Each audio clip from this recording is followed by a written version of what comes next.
शुरुआत करेंगे अहम खबर के साथ। यूपी के जिला मऊ में एक सिलेंडर धमाके में 13 अफराद हलाक जबकि 20 जख्मी हो गए। मऊ के मोहम्मदाबाद गोहना कोतवाली इलाके के वलीदपुर में सुबह 8:30 बजे के करीब सिलेंडर धमाका हुआ।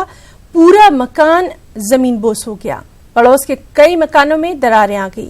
महलविकीन में खवातीन और बच्चे शामिल हैं। वहीं सीएम योगी ने कहा कि हुकूमत की जानिब से मुतासरीन की हर मुमकिन मदद की जाएगी।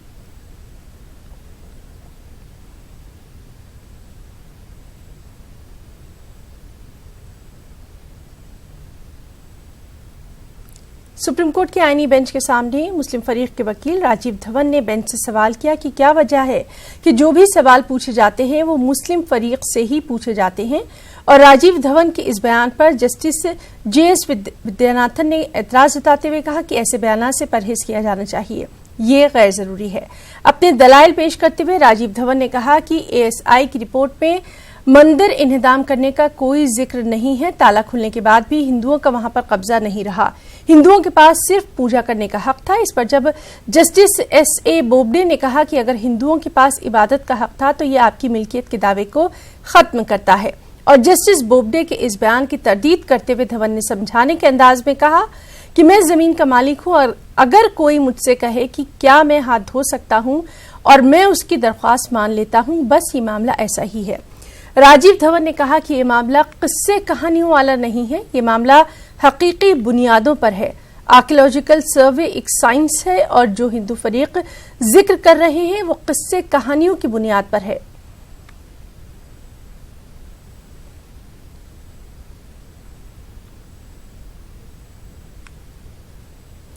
गुज़िश्ता हफ्ते लखनऊ के दारुल उलूम नदवे में मुनक़दा All India Muslim Personal Law Board की एक अहम मीटिंग में शिरकत करने के बाद आज मेरठ पहुंचे all India Muslim Personal Law board के सेक्रेटरी महफूज रहमानी ने मीटिंग में बाबरी मस्जिद मामले से मुताल्लिक़ ज़ेर गौर मामलात और पेश की गई तजावीज़ के हवाले से पर्सनल लॉ बोर्ड के मौक़िफ़ की वजाहत की।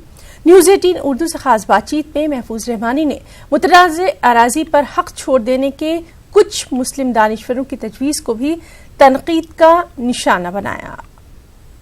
India Muslim Personal Law board के सेक्रेटरी महफूज रहमानी साहब इस वक्त हमारे साथ मौजूद हैं बाबरी मस्जिद जो मसला है मामले को लेकर। महफूज साहब, किस तरह से इस मीटिंग में जो है क्या पॉइंट्स रखे गए और लखनऊ में जो मीटिंग अभी दानिशवरों ने की थी, मुस्लिम दानिशवरों ने, उस हवाले से क्या बात हुई है?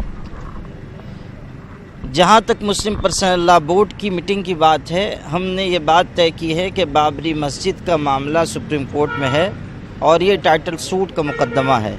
यानी ये देखना है कि ज़मीन किसकी मिल्कियत है। जो उसके दस्तावेज़ हो सकते थे वो हमने पेश कर दिए हैं और जो मजबूत बहस हमारे वकीलों डॉक्टर राजीव धवन, मीनाक्षी अरोड़ा, शेखर नावदे वग़ैरह ने की है, हमें उम्मीद है कि फ़ैसला अच्छा आएगा, हक़ व इंसाफ पर मुश्तमिल आएगा। जहाँ तक बात दानिशवरों की है जिन्होंने लखनऊ में कन्वेंशन किया और कुछ मशवरे दिए हैं, तो ये अब वक्त गुजर जाने के बाद की रागनी है। इसलिए कि जब मीडिएशन का मामला उठा था उस वक्त दोनों फरीक से कई मरहलों में गुफ्तगू हुई और वो गुफ्तगू कामयाब नहीं हो सकी। इसलिए अब अगर इस तरह की कोई बात कही जाती है तो इससे शुकूक व शुबहात जन्म ले रहे हैं और बाज़ लोग दबी ज़बानों से कह रहे हैं कि ये समझौता जो है वो सौदेबाजी की तरफ ले जाएगा। तो हम कह सकते हैं कि अब हम इस तरह की किसी कोशिश को कामयाब नहीं होने देंगे। अब जैसा कि फ़ैसला आने की उम्मीद की जा रही है नवंबर के दूसरे हफ्ते तक और दफ़ा 144 भी इस हवाले से लेकर और अयोध्या में नाफिज है, तो क्या आपको लगता है कि माहौल किस तरह का है और आने वाले दिनों में फ़ैसला जब आता है तो क्या कोशिशें अंजाम देनी चाहिए गवर्नमेंट को भी और किस तरह से वो पेशरफ्त कर रहे हैं? गवर्नमेंट को ये चाहिए कि वो लॉ एंड आर्डर को बिगड़ने न दे और मुल्क के अमन आमा को मुतासर न होने दे। गवर्नमेंट के पास इसकी ताकत है। अगर गवर्नमेंट चाह लेगी कि मुल्क में अमन व अमान कायम रहे तो अमन व अमान कायम रहेगा। रह गई बात इसकी कि मुसलमानों के लिए हमारा क्या संदेश है, तो हम साफ कहते हैं कि फ़ैसला चाहे जैसा भी आए, मुसलमानों को पुरअमन रहना चाहिए और किसी भी तरह की बदअमनी को आगे नहीं बढ़ने देना चाहिए। इश्तिआल अंगेज़ी से उनको बचना चाहिए। हम इस मुल्क के बाइज़्ज़त पुरअमन शहरी रहे हैं, हमें इस रिवायत को बरकरार रखना चाहिए। ये थे all India Muslim Personal Law board के सेक्रेटरी महफूज रहमानी साहब, जिन्होंने साफ तौर पर कहा कि all India Muslim Personal Law board का जो मौक़िफ़ है वो शुरू से साफ रहा है और जो भी फैसला आएगा, सुप्रीम कोर्ट जो भी फैसला इस हवाले से बाबरी मस्जिद तनाज़े के मामले से करेगा उसको कबूल किया जाएगा। कैमरा पर्सन अभिषेक शर्मा के साथ तंजीर अंसार, न्यूज़ 18 उर्दू, मेरठ। उत्तर प्रदेश शिया सेंट्रल वक्फ बोर्ड और सुन्नी सेंट्रल वक्फ बोर्ड की सीबीआई इंक्वायरी की खबर से मुस्लिम तबके में खुशी का इजहार किया जा रहा है। लोगों का मानना यही है कि हुकूमत ने देर से ही सही लेकिन एक अच्छा कदम तो उठाया। इससे बदनवान लोग जेल भी जाएंगे और गरीबों के लिए वक्फ की जाने वाली इमलाक का तहफ़्फ़ुज़ भी मुमकिन हो सकेगा। पेश लखनऊ से तारिक कमर की ये रिपोर्ट। एक लंबे वक्त से वक्फ बचाओ तहरीक समेत कई तंजीमें ये आवाज उठा रही थी कि वक्फ बोर्डों की सीबीआई इंक्वायरी होनी चाहिए और इन आवाज उठाने वाले लोगों में मौलाना कल्ब जवाद पेश थे। और फिर हुकूमत उत्तर प्रदेश के वजीर मोहसिन रजा ने भी ये बयान जारी कर दिया था कि एक दिन वसीम रिजवी और दूसरे बदनवान लोगों को सलाखों के पीछे जाना होगा। हुकूमत उत्तर प्रदेश की जानिब से ज़ाब्ते के मुताबिक सिफारिशी खत मरकज को रवाना कर दिया गया है और उम्मीद की जा रही है कि जल्द ही इस ज़िम्मे में मजीद पेशरफ्त की जाएगी। अहम बात यह है कि इस खबर के साथ जो अवामी रद्द-ए-अमल सामने आया वो ये बताने के लिए काफी है कि वक्फ बोर्डों की कारगुजारियों से लोग कितने परेशान हैं। तो ये बहुत अच्छा खुशाइन ये फैसला है सरकार का और इसका इस्तकबाल किया जाना चाहिए, इसलिए कि जिस कदर बदउनवानी और करप्शन इन दोनों वक्फ बोर्डों में है, जिसमें जो वाकिफ़ की जायदाद है, वाकिफ़ों ने जिस मंशा से अपनी जायदाद को वक्फ किया था उसमें जिस कदर इन्होंने बेईमानी की है उसके ख़िलाफ़ तो होनी ही चाहिए, बल्कि इन सबको जेल जाना चाहिए। मैं बहुत खुश हूँ। हकदार बहकदार रसीद, और मेरे हिसाब से जिन लोगों ने प्रॉपर्टी को बेचा है, जानते जिन लोगों ने ये अहले खैर एक तरह खैरात किया है, लोग आके पढ़ें उससे फ़ायदा उठावें, उसको इन लोगों ने मिसयूज़ किया, बेच लिया। तो मैं समझता हूँ कि रूहों की सब इनको बद्दुआ मिल रही होगी जो ये हुआ है, बारिश हुई। मैं इसकी शुरू से मांग करता रहा। इस खबर के साथ ही अरबों करोड़ों रुपए की जायदादों को खुर्द-बुर्द करने वाले लोगों की नींदें उड़ गई हैं। चेयरमैन के साथ साथ वो मुतवल्ली और अमला भी परेशान है जो कि गरीबों के लिए वक्फ की गई इमलाक को लूट कर ऐश करता रहा। मोहसिन रजा के मुताबिक अब दूध का दूध और पानी का पानी होना तकरीबन तय है। तमाम प्रॉपर्टियां खुर्द-बुर्द की गई हैं, लाखों करोड़ का घोटाला हुआ है, तो मुझे लगता है अब दूध का दूध और पानी का पानी हो जाएगा। सीबीआई इसको पूरी तरीके से साफ कर देगी और जो संपत्तियां खुर्द-बुर्द की गई हैं, डिलीट की गई हैं, जिन्होंने भी इस षड्यंत्र में शामिल होकर काम किया है, उनके खिलाफ कार्रवाई होगी और बड़े पैमाने पर उत्तर प्रदेश में वक्फ संपत्तियों का भ्रष्टाचार रुकेगा। अब देखना यह है कि सीबीआई का शिकंजा किस पर, किस वक्त, कैसे और कितना कसा जाता है। फिलहाल उन लोगों के चेहरों पर इत्मीनान जरूर है जो कि वक्फ इमलाक को लुटेरों के हाथों से बचाने का ख्वाब एक जमाने से देख रहे हैं। न्यूज़ 18 उर्दू के लिए लखनऊ से तारिक कमर की रिपोर्ट। और वहीं कानपुर में भी लोगों ने वक्फ इमलाक में खुर्द-बुर्द की सीबीआई जांच का खैर मकदम किया और यूपी हुकूमत के इस फैसले को सराहा भी। हम उत्तर प्रदेश शासन की इस पहल का स्वागत करते हैं कि उन्होंने जो है इस बड़े जो एक बहुत बड़ा करप्शन था वक्फ बोर्ड में, उसके लिए उन्होंने सीबीआई की सेंटर से मांग की है। हम उनका स्वागत करते हैं। और चूंकि हम जब निगरां कमेटी के मेंबर थे तो हमारी कमेटी ने बार बार वक्फ बोर्ड को ये बात लिख के दी थी, बताया था कानपुर शहर के ताल्लुक से कि कानपुर शहर की दर्जनों ऐसी प्रॉपर्टियां हैं जो अरबों रुपए की हैं, उनको भू माफिया जो हैं वक्फ बोर्ड के मुतवल्लियों से और वक्फ बोर्ड की साठगांठ से मिलके कौड़ियों के भाव बेच रहे हैं। उसमें कई वक्फ संपत्तियों को हमने बचाने का भी काम किया था। एफएम कॉलोनी पीछे सिविल लाइन में एसएसपी बंगले के बगल में।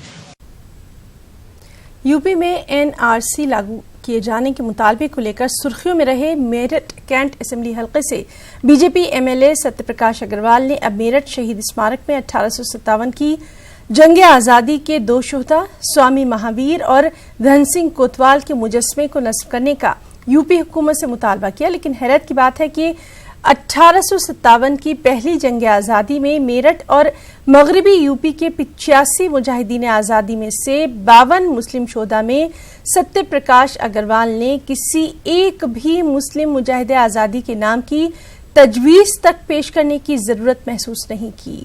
बीजेपी एमएलए के इस नजरिए पर मुस्लिम दानिशवरों ने बेहद अफसोस का इजहार किया। माननीय मुख्यमंत्री ने उसको पास कर दिया है। 150 सीट वहाँ लगेंगी, जिसके अंदर ऊपर छाया लगेगा और एक कमरा बना बढ़िया, उसके अंदर फर्नीचर सब लगाया जाएगा। 3 मूर्ति उसके अंदर लगने की वाली बात है, वो भी पास हो गई है। जिसमें वाल्मीकि जी के शहर को उसकी धन सिंह कोतवाल की है और एक वहाँ पहले लग चुकी है, तो ये मूर्ति लगाई जाएंगी। हमारे कोई मतलब कास्टवाद नहीं है। जिन लोगों ने यहाँ भारतवर्ष को आज़ाद कराने में हमें शहीद हुए हैं वो हमारे साथ पूजनीय हैं। उनकी मूर्ति लगाने में हमें कोई गुरेज नहीं है। हम लिख कर दें तो चौथी मूर्ति वो लगा दें। मेरठ शहीद स्मारक पर जो लिस्ट लगी हुई है मुजाहिदीन आज़ादी की, उनमें 85 नाम हैं और 85 में 52 मुसलमान हैं। प्रकाश अग्रवाल साहब ने अपनी तरफ से 2 नामजद किए हैं, तो उनको ये भी नामजद कर देना चाहिए था कि मुसलमान की भी यहाँ लगनी चाहिए, किसी एक मुसलमान की। भाई 52 मुसलमानों में से कि एक मुसलमान इस काबिल तो होगा जिसकी मूर्ति लगाई जा सकती थी। अलीगढ़ मुस्लिम यूनिवर्सिटी में खेली गई all India sir Syed roller hockey mains championship में एएमयू की टीम ने फाइनल जीत लिया।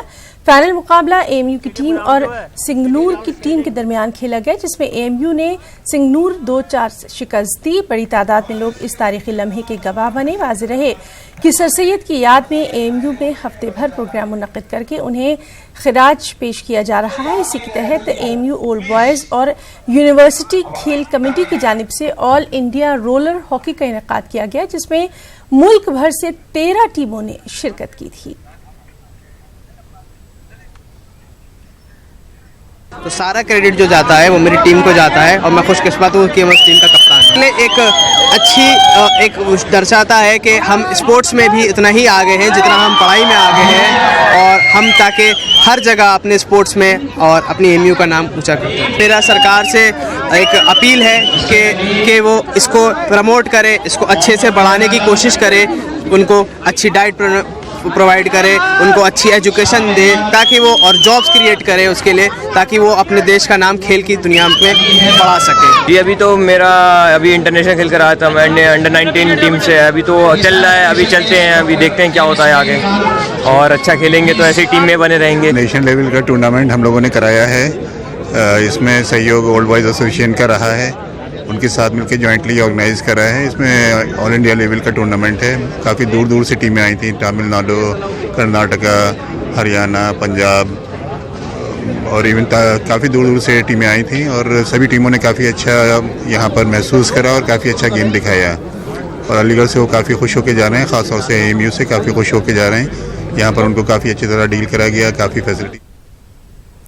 एनआरसी से मुतालिक बेदारी फैलाने और लोगों की मदद करने के लिए कानपुर में समाजी तंजीम मौलाना मोहम्मद जौहर अली फैंस एसोसिएशन की जानिब से एक प्रोग्राम का इनेकाद किया गया, जिसमें शहर की सरकर्दा शख्सियात ने शिरकत की। वाज़ेह है कि 15 अक्टूबर से मुस्लिम इलाकों में कैंप लगाकर लोगों को एनआरसी से मुतालिक कागजात के हवाले से जानकारी दी जाएगी।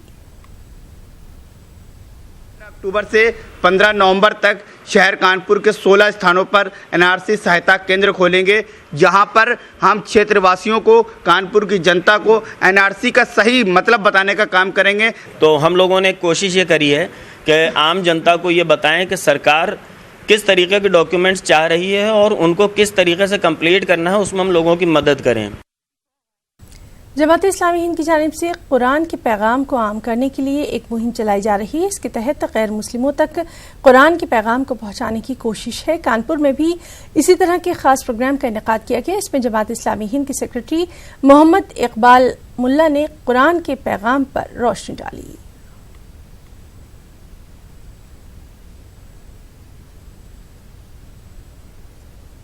और कुरान का संदेश मानवता के नाम क्या है, हमारे अपने जीवन में शांति, सफलता और जीवन में उन्नति, प्रगति समाज में भी कैसे आ सकती है, और मृत्यु के बाद के जीवन की भी कुछ हम चिंता करें, उसकी भी तैयारी करें। इन अच्छी भावनाओं को लेकर, अच्छे उद्देश्य को लेकर एक प्रोग्राम किया और मुझे बड़ी खुशी है कि यहाँ बड़ी संख्या में हमारे सब भाई आए, उन्होंने विचारों को बड़े शांत रूप से सुना। मुस्लिम कारीगर अपनी हुनरबंदी की वजह से पूरे मुल्क में खास पहचान रखते हैं। इलाहाबाद में मुनक़िद होने वाले कौमी शिल्प मेले में मुस्लिम कारीगरों के जरिए बनाई गई मसनूआत बेहद पसंद की जा रही हैं। शिल्प मेले में मुल्क भर से 100 से ज़ायद कारीगर अपने हाथों से बनाए गए सामानों के साथ शरीक हो रहे हैं। एक रिपोर्ट। दिवाली के मौके पर इलाहाबाद में वाक़ई north central zone cultural centre में लगने वाले 10 रोज़ा कौमी शिल्प मेले में मुल्क भर से मुस्लिम कारीगर अपनी मसनूआत के साथ शामिल हुए हैं। खासतौर से शुमाल मशरिक़ की रियासतों से ताल्लुक़ रखने वाले मुस्लिम हुनरमंदों ने अपनी बेहतरीन कारीगरी के नमूने पेश किए हैं। इन कारीगरों का कहना है कि इस तरह के मौक़ों पर उनको माली एतबार से काफ़ी फ़ायदा होता है। सर, हमारा हैंडलूम प्रोडक्ट है और ये ब्लॉक प्रिंटिंग है। इसमें हम लोग खुद कारीगर लोग हैं, बनाते हैं, उसके बाद इसका प्रिंट करा के फिर मार्केट में हम लोग एग्जीबिशन में जाते हैं। कहाँ से आए? हाँ, ये मालगुड़ी आसाम, हाँ, जहाँ ये बनता है। हाँ, ये वहाँ की प्रिंटेड बहुत ही फेमस चीज़ है। आप कोई भी ग्राहक इसको कपड़ा पकड़ के ही बता देता है। सर, हम हरियाणा ज़िला पानीपत से आए हैं और इधर पहली बार नहीं है, बल्कि पहले भी आके गए हैं। इधर हमारा काम सही रहा है।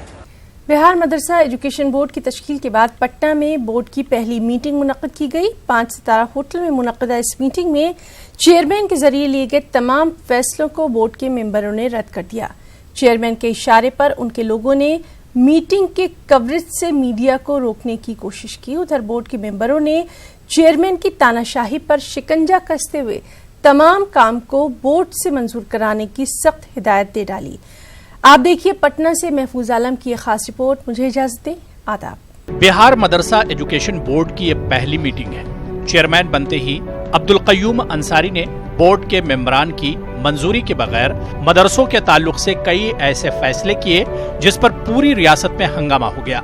चेयरमैन के मुख्तलिफ फैसलों के खिलाफ लोगों ने अदालत का दरवाजा खटखटाया और अदालत के हुक्म के बाद आखिरकार चेयरमैन को होश आया और उन्होंने बोर्ड की पहली मीटिंग मुनक्किद की। बोर्ड की पहली मीटिंग में माजी में चेयरमैन के जरिए लिए गए तमाम फैसलों को मेंबरों ने रद्द कर दिया। मीटिंग के चंद अहम नुकात पे एक नजर डालते हैं। अब मदरसों को ट्रस्ट बनाने के लिए सोसाइटी एक्ट से रजिस्टर्ड नहीं कराना होगा। मदरसों की कमेटी ही पहले की तरह तमाम फैसले करेगी। जिन मदरसों का इल्हाक खत्म हो गया है उन्हें वापस लिया जाएगा। इल्हाक खत्म किए गए मदरसों के असातिज़ा की तनख्वाहें वागुजार की जाएंगी। मदरसा बोर्ड की मीटिंग पाबंदी से मुनक्किद की जाएगी। चेयरमैन अपने इख्तियारात के मुताबिक ही फैसले करेंगे। बोर्ड में किसी भी तरह का काम करने के लिए मदरसा बोर्ड की मंजूरी लेनी होगी। आर्जी तौर पर बहाल मुलाजमीन को मदरसा बोर्ड से हटाया जाएगा। मुलाजमीन की बहाली हुकूमत के कानून के मुताबिक की जाएगी। और जो ट्रस्ट को लेकर के पूरे बिहार में एक लंबी लड़ाई चल रही थी, हर मदरसे में 2-3 ट्रस्ट बन गए थे, उसको हम लोगों ने विड्रॉ किया।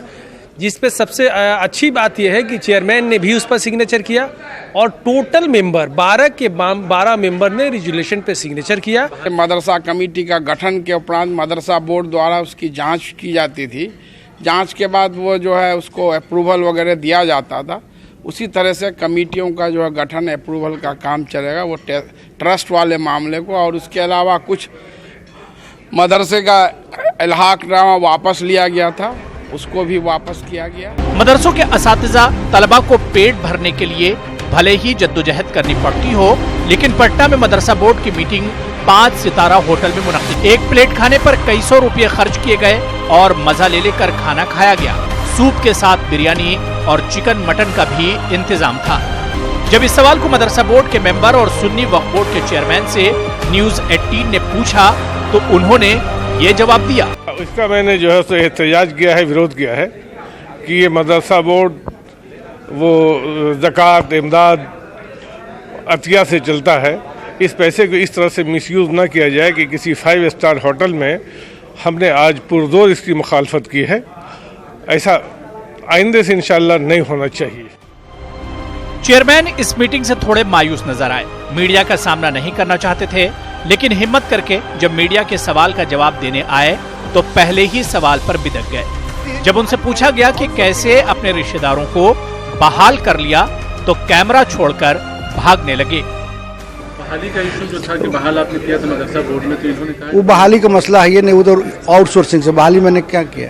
तो बहाली रहेगा या बहाली है, ये बहाली तो है, वो तो आउटसोर्सिंग है, बहाली कहाँ है? तो मतलब आउटसोर्स रहेगा? हाँ एकदम। लेकिन उसमें जो है अब सुनिए, ये सवाल सुनिए, आप क्या कह रहे हैं? क्या सर? हमारा सवाल ये है कि 2014 में बिहार गवर्नमेंट का जो रूल था कि आदमी अपने रिश्तेदार को जो है नहीं बहाल कर सकता है, वजीर ममलिकत। कोई रिश्तेदार बहाली नहीं है, आप लोगों की गलतफहमी है। मदरसा बोर्ड के मेंबरों ने काफी पुरजोश अंदाज में मीटिंग की और अपनी हर बात को मनवा लिया। यहाँ तक कि चेयरमैन के एक एक फैसले पर चेयरमैन को खरी खोटी सुनाई। लेकिन अब बड़ा सवाल यह है कि खस्ताहाल मदरसे की तालीम को दुरुस्त करने के लिए मदरसा बोर्ड की ये टीम कितनी संजीदा होगी, ये देखना दिलचस्प होगा। न्यूज़ 18 उर्दू के लिए पटना से महफूज आलम की रिपोर्ट।